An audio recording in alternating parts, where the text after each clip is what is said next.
তুই যাবি? আমি তো ছাতর জানি না, এটা উপরে বসে আছে ওর জন্য।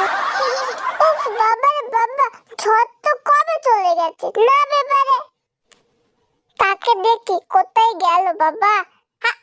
তুই এটার উপরে বসে কি করছিস?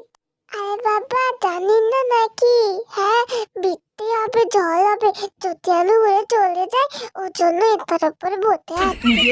ঝড় তো কবে চলে গেছে